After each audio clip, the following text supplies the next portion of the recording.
Welcome, ladies and gentlemen, to Commodity TV and a new edition of our interview presentation series. Today, we want to talk and get an update from Kuya Silver, and David Stein, the CEO, is here with us. Hey, good morning to Canada. How are you doing?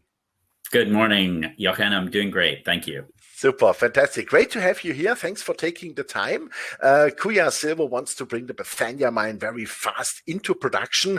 And yeah, it's time for an update as it looks like silver prices again this morning over $26 an ounce. Gold is rising and also all the other base metals, going into the next move upwards. So it would be great to get an update from you. And I bring up the presentation, David, and the floor is yours, please.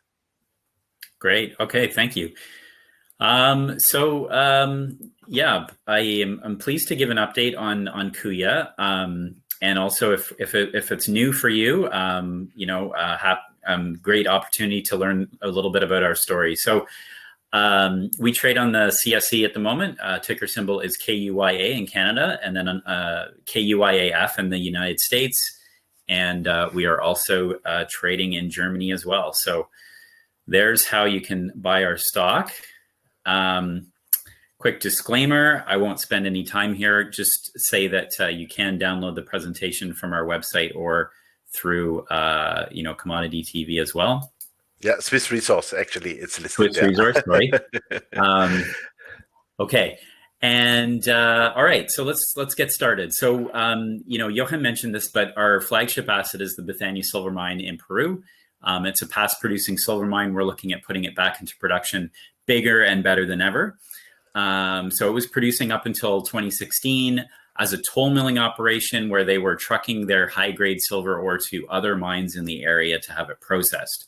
We're going to build our own process plant at site and expand production at the same time to produce more silver at a lower cost. And that's really the fundamental thesis behind our growth right now. We do have a historical resource, not 43-101 compliant, but we are doing some exploration now and should be able to update that later this year.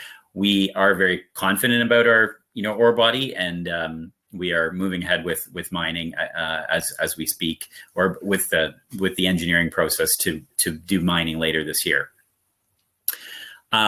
So moving on to, I guess, just some of our recent milestones before I talk about the future here is. We are a new public company. We just did an RTO in October of last year. Actually, we were listed and we raised some money at the same time. So we're currently investing that in the project. We received our EIA approval for the Bethania expansion in August. So actually before we went public. So that's a huge milestone. And then we closed full acquisition of the mine from the former Peruvian owners in December. We are currently doing engineering, some of which with Mining Plus to restart the mine and basically finish all of our permitting and engineering we need to do. And that process is going to be ongoing, including building the management team. And we're in the field drilling right now. So all that is going on. There's a lot going on, both from a development and exploration point of view. Now, looking forward, we are pushing this project to be commissioning towards the end of this year and production early next year. We expect to be producing at an industry low cash cost. So this is not just about getting into production, but actually we believe we're going to make a lot of money doing it as a low cost silver producer. We've got aggressive exploration going on, so there will be lots of news about that. And then in the future, beyond 2021, we want to expand again. We want to continue to grow the company. And we've got the possibility of expanding Bethania. And then we've also acquired a new project in Ontario, which we think has production potential in the next few years, which we call the Kerr project, or Silver Kings is the bigger project. So I'll talk a little bit about that later. But the point being is we are going into production. We're going to be a producer. If you look at where some of the other silver producers trade, they trade at much, much higher values than where Kuya is right now. So this is a great time, again, in my opinion, to get in while we're still, valued as a junior before we get into production. And that's where we're headed in the next year. David, short question. What Mhm. would be like a start production for you on a silver equivalent basis per annum? Well, on a silver only basis, Okay. we're going to be around 2 million ounces, and Mhm. equivalent will be around 2.5. So this is a silver dominated project. That is important because that gets valued higher in the market.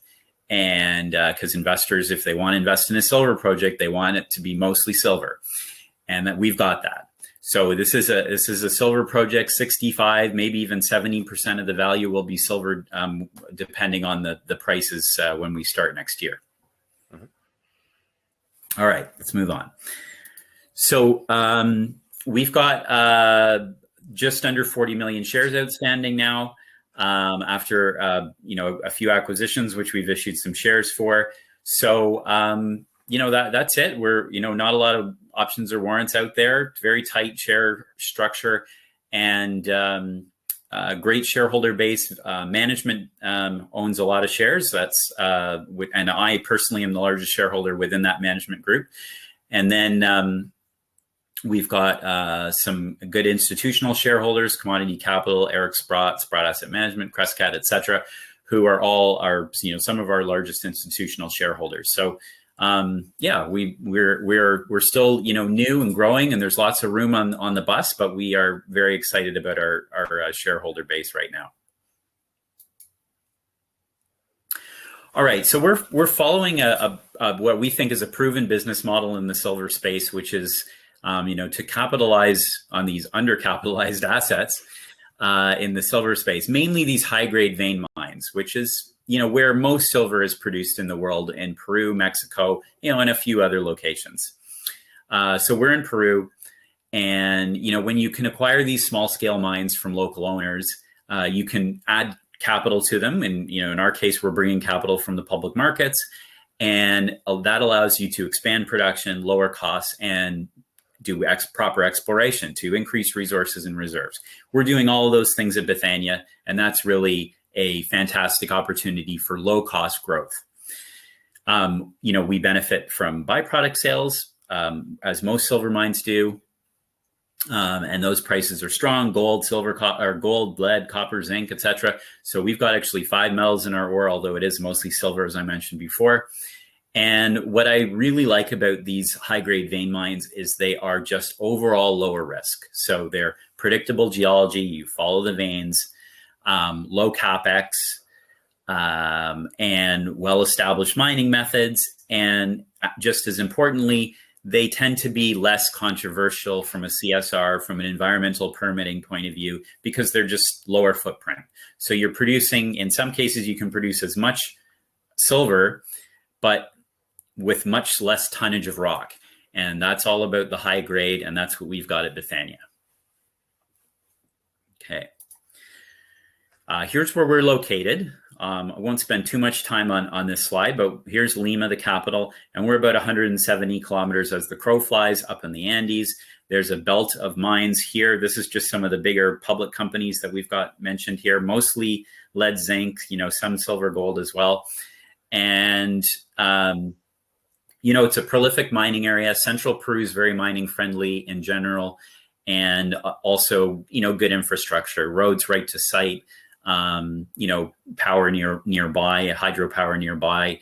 So we've got, a great start and a great location here.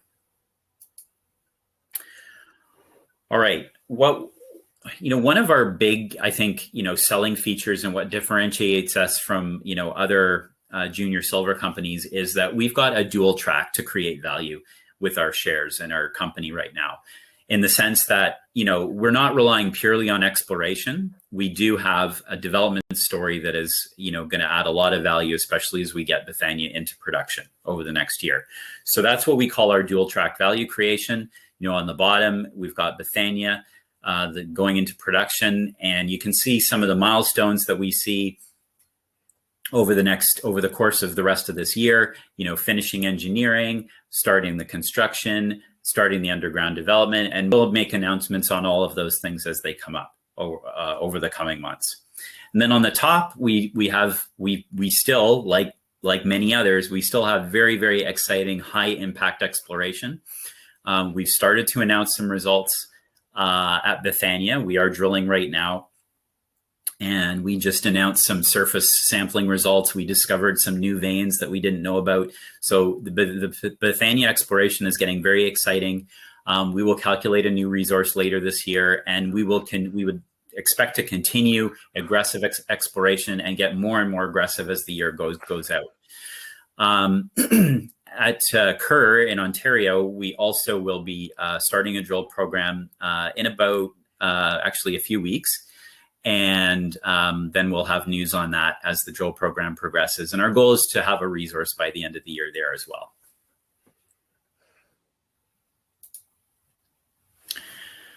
All right, let's get back to Bethania now. We see ourselves as being among the lower cost silver producers in Latin America.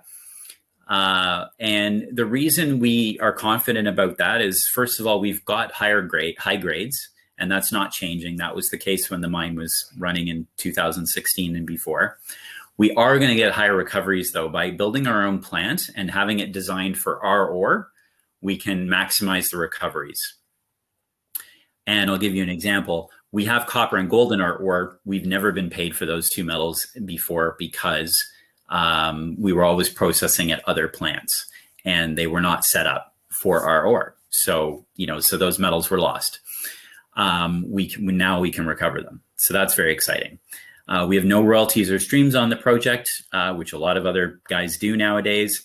And we are very close to surface. So we are hauling around the ore, even though it is an underground mine. It's very shallow. And so that keeps things, the cost low at the mine as well. David, question for the processing plant. What capacity would it have? And is it already designed, let's say, to go phase 1, then phase 2? And can you modular enlarge this plant for the future? As I could imagine, you will not stop with, let's say, 2.5 million ounces. Maybe you want to grow to 4 or 5 million ounces. Great question. So the plant that we permitted is 350 tons per day, which is what would get us the 2.5 equivalent. Now, we did design it in such a way that it will be modular, that we can add to it. And I think in terms of how much bigger we make it with our second expansion, that will just to some degree depend on the exploration progress, as well as possible nearby acquisitions that we may be able to make over the next year or two. And then, we can look at whether or not it would be maybe go to 500 or 700. I think that's probably the range that we want to aim for, is a 50 to 100% increase beyond our startup capacity in terms of the tonnage.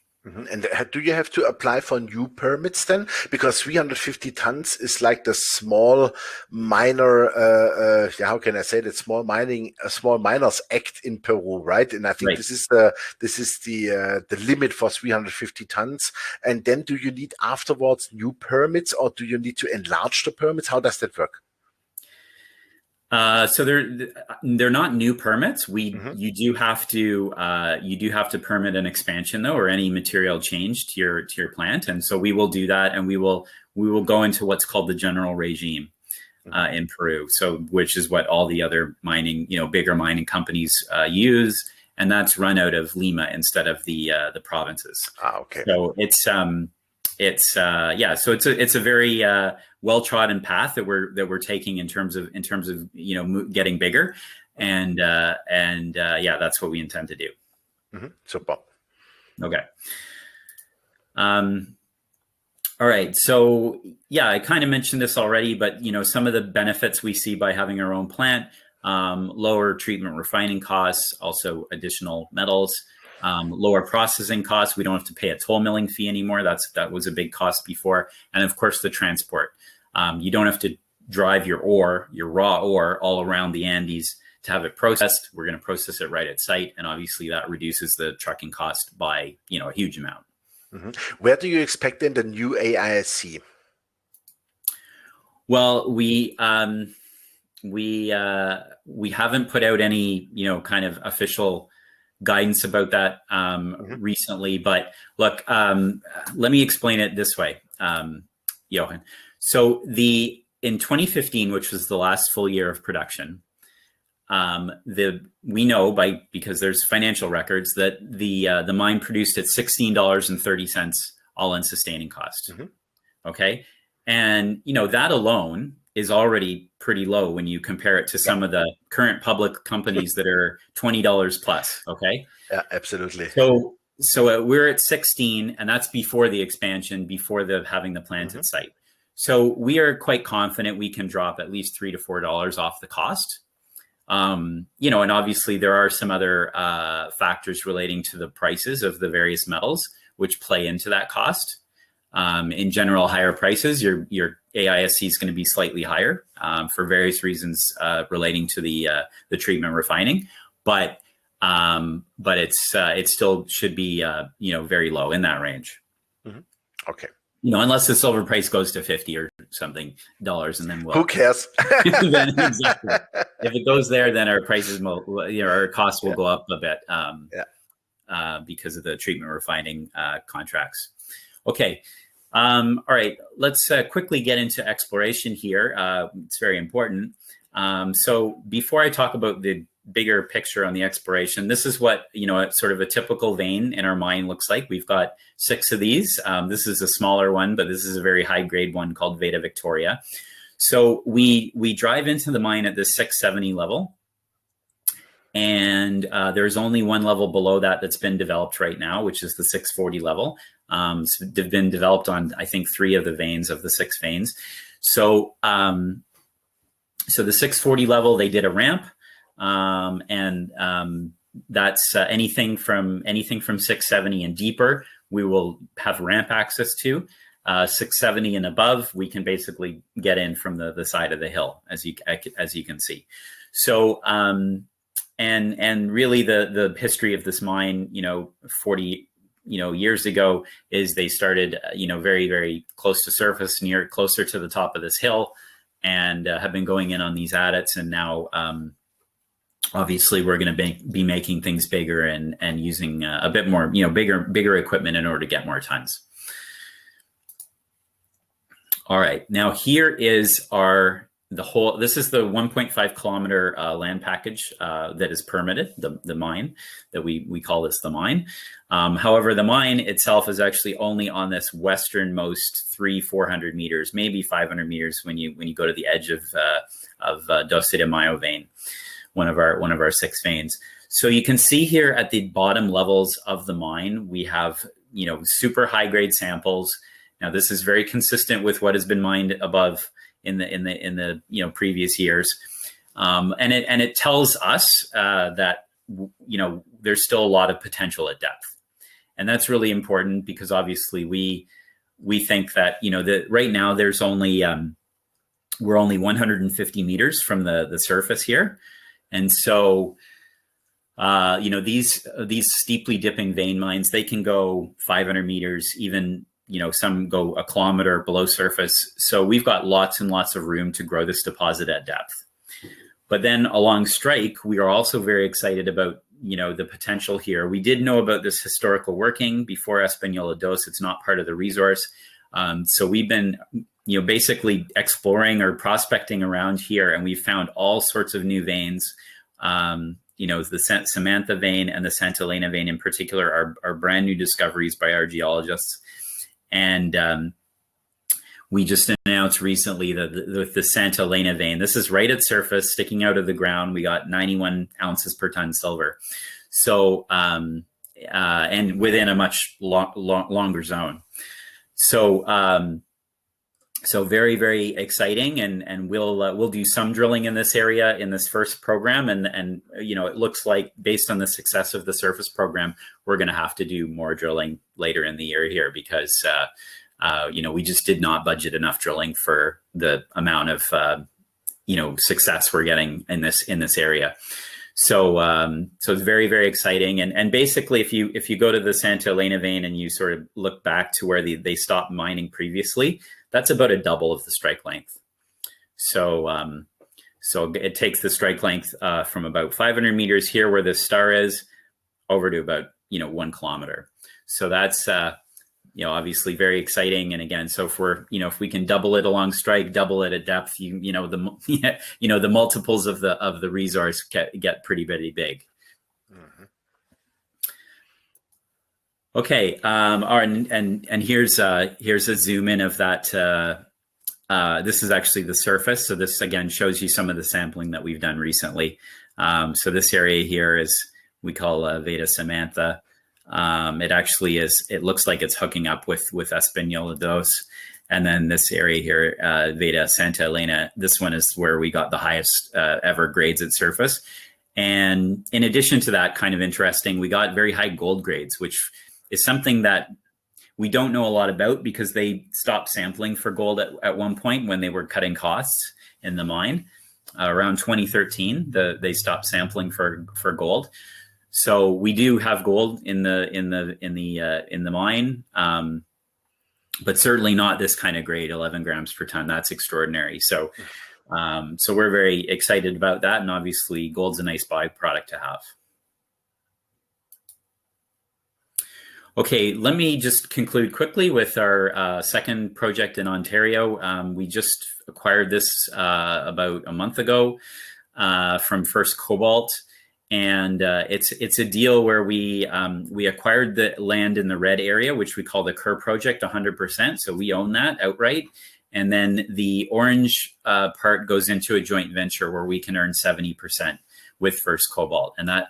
And the reason we did the acquisition or the deal that way was because the more advanced project is in the Kerr area. That's where most of the previous drilling's been done. That's where there's some very high grade targets already ready for us to drill out.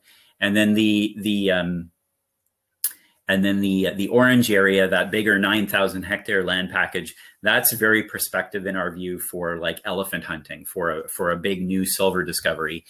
And so that will take longer, but we're very excited to do that in partnership with First Cobalt as well. So we're going to be, sort of managing both of those projects at the same time, but certainly where we'd expect to have production first would be in the Kerr area. And so you can see some of the drilling. These are some of the better results we just wanted to highlight, and we'll be following up on those. Actually, right now we're scheduled to start drilling around the beginning of May. So now it's only a few weeks away now. All right, let's just conclude with our management team. We have a great management team, a kind of a combination of our, some of the Peruvian team that I had when we were private, and now we're growing that team. We've added some people in Canada on the corporate side, and then a really strong board, including Quentin Henning, our chairman, who's obviously a great senior geologist to have, very, very important for our exploration program. So that's it. I won't go into everyone in detail, but they're all great. Absolutely. Okay. So that is it. Jochen, do you have any other questions? Yes, definitely. First of all, thank you very much, David. Great presentation and update. Yeah, looks all really good. So you said early next year you want to be in production. You think by Q1, is that something which is possible? Yeah, look, we've definitely been in the short term, like for example, starting the drill program. We're probably delayed a month and a half, maybe even 2 months due to COVID. Okay, that's just the reality of operating in Peru, and they've had some challenges with COVID there. It's a pretty bad situation there. Although mining industry has been able to operate, so some jobs are getting delayed, but overall we still think we're on track. And to get everything built during this calendar year. And then so we can be basically ramping up production, beginning of next year. Fantastic. So that would be Q1. Do you need some more money to bring the whole thing into production? First thing. And second thing, I would love to get a comment on the, let's say, political situation in Peru. They had some elections. And I had some comments so far on Peru, and some people were like, not so happy. They were not sure about. So maybe if you want to get into that. Sure. So two questions. I mean, yes, at some point we will need more money. So we'll try and, strategically, figure that out over the coming months. We're not sort of ready to do it yet, but yeah, when the bigger capex comes, and look, it's not that big. It's only the whole project for the expansion is about 15 million Canadian. We're estimating. So 50 or 15? 15. Mm-hmm. So it's not that big, and therefore we feel there's a number of sort of ways we can do that, but yeah, that will be something we tackle in the coming months. In terms of the Peru election, yeah, I mean it's definitely created more risk there. Definitely perception of more risk. For those who don't know what happened, they have a runoff kind of election. So their Congress gets voted on the first day, or the big election day, which was April 11th. So it was like about a week ago. And then the president, the top two candidates for president, if no one gets 50%, which no one got even close, the top two candidates run off against each other. So the Congress was voted. It's actually, a very diverse Congress, but well represented by, moderate to right wing parties. I would say they're more than half of the seats. Mm-hmm. So there are, regardless of who wins the presidency, there should be some checks and balances there, which should limit anything, crazy happening. Mm-hmm.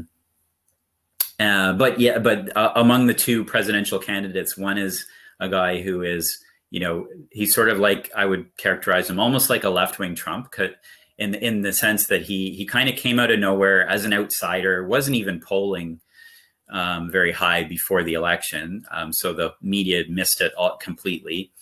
Won a lot of support in the last, I guess, 7 to 10 days of the election. And he's a guy who as I said, he's an outsider. He just kind of speaks his mind, but he has a much more kind of left wing way of looking at the world. So I guess we'll see what happens. And then the other candidate is a more right wing candidate, but someone who's very known in the political scene there. So it's a bit like it's a bit like a political outsider versus the establishment candidate. Mm-hmm. And I guess we'll it's something that you're seeing in a lot of countries, frankly. But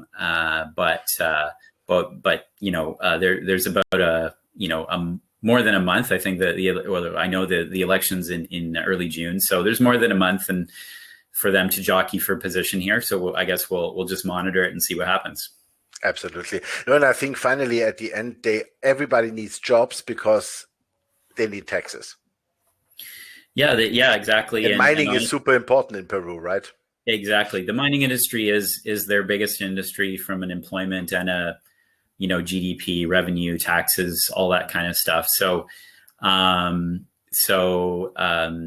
I mean, it's sort of hard to see Peru killing the golden goose. They've also got a lot of very, big companies in there, which have, a lot of, I would say, a lot of power behind the scenes. It's not like a kind of a, maybe some of these smaller, newer mining countries where, there's only 3 or 4 or 5 companies operating in there. In Peru, basically everybody's there from Glencore on down. Yes. So, so we're in some pretty good company there, and it doesn't guarantee anything, but obviously I think it's very helpful. Super. Perfect. David, thank you very much for the update. Highly appreciated. I'm a shareholder of the company too, I should also say. And we look forward to the next drill results, of course, and then please deliver the milestones. Yeah, we are very excited about it. So we'll keep in touch.